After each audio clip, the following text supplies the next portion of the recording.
আমার মামি কখন বাসায় আসবে তোর মুখ দেখলে দুঃখ থাকে না রে মা আইনা আমার কাছে রে আমার কেহ না আমার কেহ নাই রে তাই সেদিন দাঁড়াবে পর্যটনী দৌড়াইয়া বাসায় গিয়ে বলতেছে এমন হাসেন হোসেন বাবা তুমি জান্নাত ফাতেমা কোথায় গেছে বলিস না বাবা যা এই মুহূর্তে মা বাসায় ছিল জানি না নানার সাথে কি নামাজ পড়তে গেছে কোথায় ভাইয়া মামা মসজিদে ঘুরে সন্তানেরই কথা শুনি আরে হরজম আর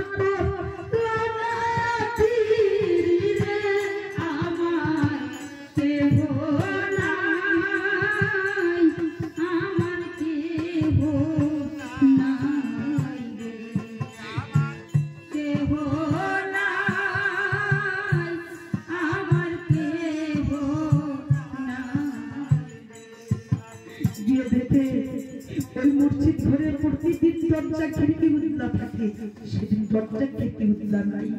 চতুর্পাশে ঘুরে ফিরে কোনো জায়গায় কোনো রাস্তায় দেখে না হযরতের গায়ে ছেড়ে শক্তির ভাব ছিল এই শাহাদাত আঙ্গুলের দ্বারা এই ধাক্কা মেরেছে দল করেছিল একবার ফলো করে দেখে আমার খাতুনি জান্নাত ফাতেমা নিজে ইমামের উদ্দেশ্যে বাবাকে মুক্তি বানাইয়া ওই মসজিদ ঘরে নামাজ পড়িয়া আমার মা যখন সাজদায় পড়ে যায় এখান থেকে মুখমণ্ডলটা পড়ে ওখানে ছিটকে পড়ে যায় যখন ভাই আলেম উঠে দাঁড়ায় তখন ওইখান থেকে ওই মাথাটাই শেষরা লেগে যায় এই অবস্থা দেখে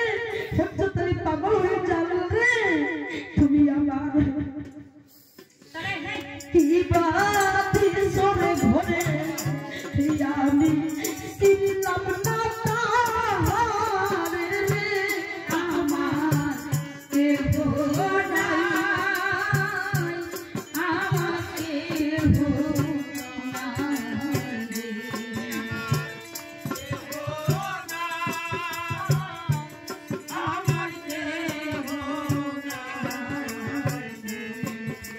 যখন সালাম ফিরিয়ে যখন দিকে একবার ফলো করে দেখেছিল যে ওয়াল একটু ছেদা সঙ্গে সঙ্গে বলছিল বাবা আমার এই জীবনে না বাচ্চা দেখেছি তারটা বলেছে পরিবারে দুটি সন্তান আমার দয়াল নবী বলছে মারে তোর মুখের বাক্য দিয়ে আল্লাহর দরবারে দিস না তোর মুখের বাক্য আল্লাহ সঙ্গে সঙ্গে কবুল করে নিয়ে যাবে দুটি সন্তান আছে না ইমাম হাসান ও হোসেন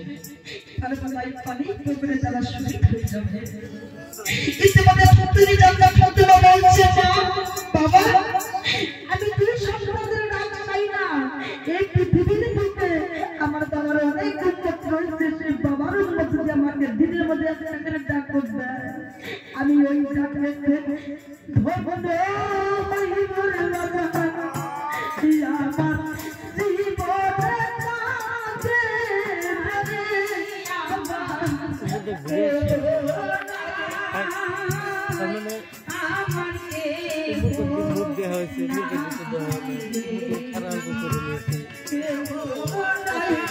কাছে